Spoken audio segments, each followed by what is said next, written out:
Hello and welcome to the Patrick Chapman Show. I'm Patrick Chapman, and here we go. So, last Saturday morning, I'm walking home with my daughter after running a couple of errands, and she notices on the sidewalk a bee. And it's February, and we're in Poland. It's quite, it's winter. We've had really mild winters the last few years, but thanks to global warming. but still, it is winter, and this bee, which probably wasn't really a bee, it was probably a hornet. And who wants to rescue a hornet? But let's go with bee. So, because it's cuter. So this bee is barely alive. It's moving a little bit, but it's down on the side of the cold sidewalk, in danger of being stepped on. So I had her pick it up with a couple of, I don't know, pieces of paper or something. And we weren't far from home, so we brought it home. And I thought, we'll rescue it. But if it doesn't make it, I'm not going to turn the house upside down to rescue a bee. But we'll do what we can, But he's got to fight his own battles too, a little bit here. So we get the bee home still alive, and I tell her to, put it on a plate, give it a little water with sugar or honey, which we had. We happen to have some honey. And right away, the bee liked the water. I think it went for first, and then then she made a kind of cage for it with a colander, which she turned upside down and put on the plate. And then, so for hours went by, and this thing lived. At one point, it got out, crawled out from under the edge of the colander, and then we couldn't find it, and we ended up finding it on the floor of the kitchen. Luckily, it didn't get stepped on, and so we got it back into its little cage, and then it survived the night. And the next day, it was climbing up the wall and the curtains. And eventually it flew a little bit, so that meant that its wings were healthy and it was getting stronger. And yesterday was a beautiful day. It was like springtime, even though it's still not March yet. We're at the end of February here. And so she let it go off the balcony, and and it's out there somewhere, hopefully. So hey, we rescued a bee. That was fun, and that's the end of the story. That's it. But cool thing to do, just cool thing to do. Okay. Another cool story. We had visitors here just over a week ago, 2 weeks ago, let's say. 2 weeks ago, my sister and her husband arrived from America, and we had a great time. Wonderful. I mean, just wonderful time for less than a week, 6 days or so. Well, one of the cool things I had in mind was that we would take a little excursion to Bolesławiec, because it's in Bolesławiec where they make this famous ceramics, pottery, like cups and plates and things, which I love. I just think it's one of the cool things about Poland. And one of the gift items that's Polish, there's not a lot of things you can buy here that say, what, kielbasa or some, I don't know, pickles or something. So, but this is really cool, and it's not far away. So that was my idea. Well, my sister comes and she says, well, you know what? One thing I would like to do is go to Bolesławiec. And this is what I was thinking, This is great. So one morning we got out. We went out of the house. We walked to the train station to go to Bolesławiec. And so we got to the station. There's 5 of us, 5 people in the group. I went up to the window to buy the tickets, while my older son went to check the schedule to see which platform we would be leaving from. So I got the tickets, and I was done. I went to meet them on their way to the little corridor that leads to the platforms. And on the way, I looked up at the big board at departures, and I see, okay, our train is on platform number 4. So I walk up to the group. I say, okay, we're going to number 4. And my son says, no, it's number 5. I said, no, it's 4. He said, no, it's 5. So, so we go to the little this is the schedule. There's a schedule. You can find them on the walls, So you go to the yellow one. Yellow always means departures, or the white ones are for arrivals. And that's the way it's always been. So we go to the yellow one. It's like a poster. It's like a yellow poster with the schedule for the whole day. We check and we see, okay, and sure enough, he's right. There's a train to Bolesławie. It's about 10 minutes earlier than the one I was thinking about going to. Let me just fix this camera. If I can, make it a little centered. Oh, heck. Maybe it's not going to work. Okay, that's not centered.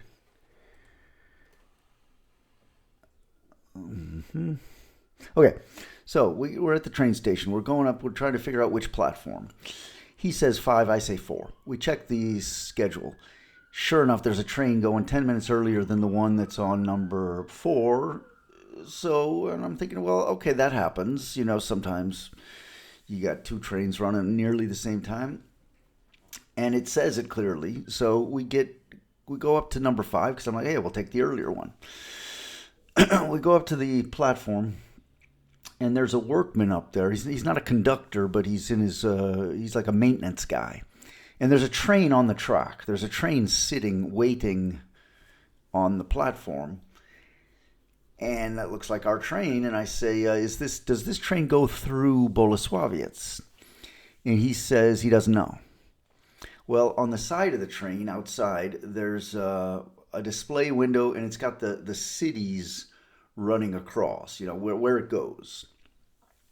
And he watches it for a couple of seconds. And he says, oh, yeah, this one goes to Bolesławiec. So we get on the train, we get comfortable sitting down, and I start explaining to the group that if we're going to Bolesławiec, the train will go that way. If we were going to go to Wrocław, the train would go that way. The other way. And so, and then I even started explaining that in all my time in Poland, I've gotten on the wrong train a good 5, 6, maybe 7 times in all my years here. And it's always it just ruins maybe not your whole day, but it's never a good thing. And you don't always know it right away. You have to know which direction you're going to go. But sometimes you know it as soon as there's that first budge. Oh, no. But usually I'm alone.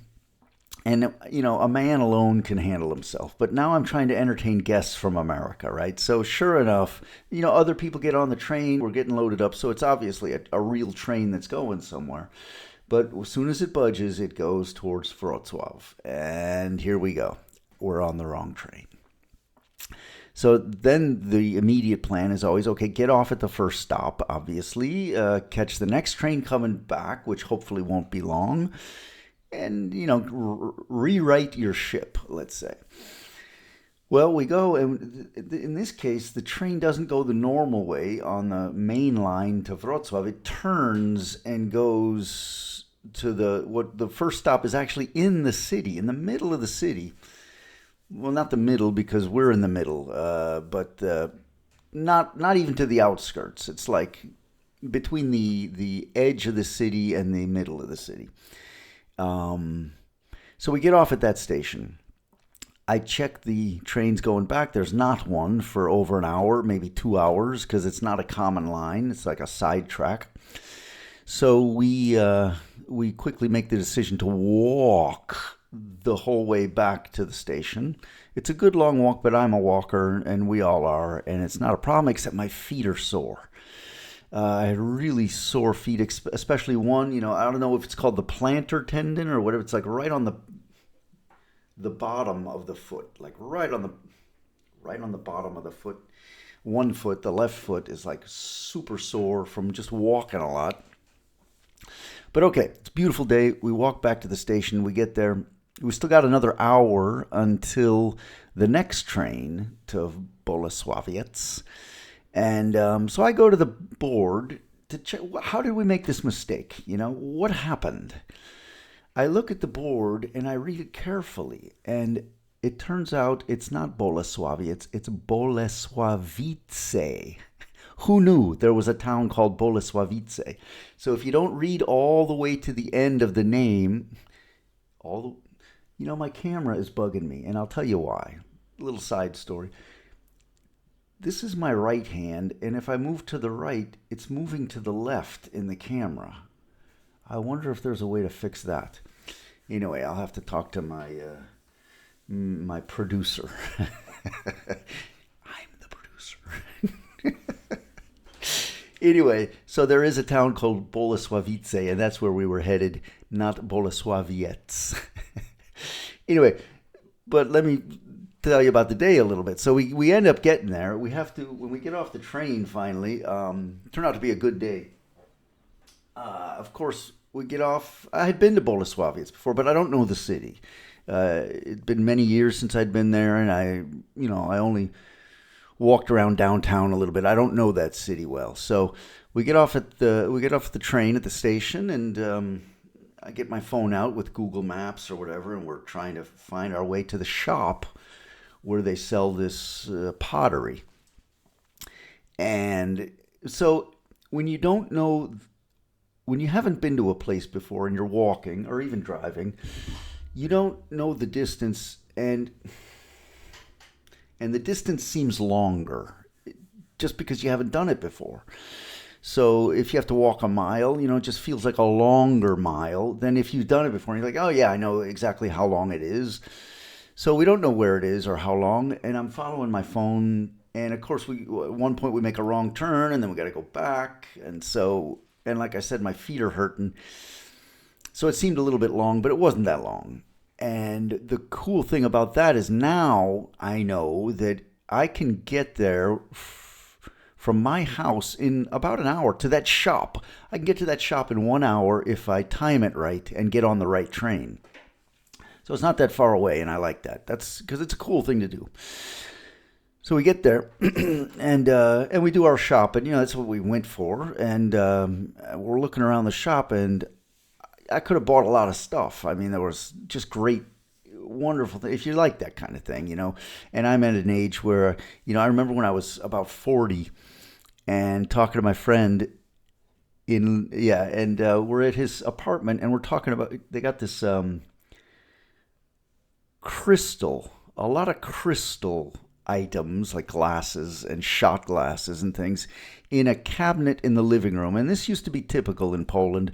Sometimes you still see it, where they'll have in the living room, there'll be a cabinet with a glass door to the cabinet where you can see through like the window. And there'll be a lot of crystal in there. And this goes back to the old days when they didn't have a lot of money, but they didn't also have anything to buy with their money. And so they bought things like gold and crystal. And so they got these, that's what they had. So we're talking about, and I found myself in a discussion about crystal, and I said, hey, we're getting old. If we can, we're not talking about football or beer or women. We're talking about crystals. It's like, okay, we're getting old. So here I am talking about ceramics and flatware. And anyway, cool stuff, though. I really like it. And I always have, and it's local, it's Polish, and it's beautiful. So, but it's expensive. It's not cheap. I could have bought 10 things if I had the money, but I'm like, no, I'll get 2 things. One for my wife who stayed home, and one for my younger son who stayed home. So we did our little shopping, and then we went out to eat, and it was a good day. Got home very tired in the late afternoon. And I think I had to go to a lesson. Anyway, so good day. And that's the end of that story. That little bit about missing the train or getting on the wrong train is what it was. A silly mistake. And the funny thing is 3 people looked at that word and saw the wrong word. Me, first my son, then me. I looked at it. I'm like, yeah, you're right. And the guy on the platform who helped us. Anyway, so there's that. Let's go to small world stories because I got one of those to tell, and I love small world stories. It's one of my favorite things in life where you'll be, I don't know, in Paris and you'll run into a kid you knew from kindergarten or something. Anyway, so this happened. Recently we had the LA fires where houses burned down, etc. Speaking of Bolesławiec, so there is a connection here. So we're it was the last day of their trip here to us, and they were going to go back to America. Well, they had a 6:30 flight, a very early flight, and you got to get there 2 hours. Thank you, terrorists of 9/11. Thank you for that. Now we all have to get to the airport 2 hours earlier. Even if it's the first flight of the day. So we get picked up by my friend Daniel, who's a great guy, and he's going to drive us to the airport. And at some point, I'll have him on the show. I'm going to do an interview show, I think, and Daniel will be one of the first guys, I think. So we're on our way to the airport, and I'm telling him the story, I think, as we're driving, which I just told about the Bolesławiec and Bolesławice. And so Daniel starts telling the story about this girl who's been in the news lately because her house had burned down, and she discovered in the ashes these items which were from Bolesławiec, which were gifts from her mother. And I said, Daniel, I know that girl. That's my friend. Like, I know her. And that's Rita. And I said, Rita's from Dobiegniew. I know Rita. I met Rita, I think my first year when I was here. And at that time, she had just gotten a 6-month visa to America. And it's just funny, though, because I know Rita, and here's Daniel, who had heard about her on the news, probably on television, or maybe on Facebook. I don't know where people get their news from nowadays. I never watch television. But here he is telling me the story about a person that I know, but he had just heard about her from the news. And that's just cool. So small world. Anyway, I say Rita had gotten a 6-month visa, and she was going to go to Chicago. And this was back in the 90s, like mid-90s. And I said, Rita, you're not coming back here in 6 months. You're going and you're not coming back to Dobiegniew, Poland. You are going to hit the world running. And that's exactly what happened. So now she's got a house now she doesn't have a house, but she ended up with a house for a while in quite a wealthy part of California. And she's doing great, so I think. It's no fun to have your house burned down, but she's had a lot of support, and I think she's doing... I should write her. Anyway, good old Rita. So that was cool, though. And I was right. She never came back. I mean, she came back to visit, obviously. But anyway, so small world. And I have other small world stories to talk about, which we can do next time maybe, or some other time. But that's it for me. What are we doing on time here? Yeah, I think I'll just cut that now. So this is the Patrick Chapman Show. We'll be talking about Poland a lot, but also cultural things in America, in Poland, sports, politics, weather. I like global warming. We're having really mild winters here, but there is a downside to the mild winter, and that's this. Yesterday, my daughter saw 2 ticks on our living room curtains. We have these living room curtains over the balcony, or covering the balcony doors. And they're white, and you could see these 2 little black ticks that had gotten in the house. So my wife, picked them up, put them in the toilet, basically, to get rid of them. And then while she's doing that, I found another one. So 3 ticks in the house. And then later they went upstairs, and there's a tick upstairs that they found. And I'm like, the winter has not killed off the ticks. This is bad. Ticks can be very dangerous. We had a real serious situation with a tick one time. And we had to go to the hospital and get it out. And that was right at the height of COVID, where you couldn't just walk into the hospital. And the doctor was afraid to deal with her because he didn't want to get COVID. It's like not a good situation. But we got it dealt with, and yeah. So global warming is good for Poland, I think, and good for a lot of other places, but not good for everybody. And anyway, I suppose that's not what everybody thinks, but I like it. I'm happy with the mild winters. Okay, I'm gonna be done, and we'll talk again in probably. I think I'm gonna try to do this on Sunday, so probably in about a week, just under a week, we'll do this again. Have a good day.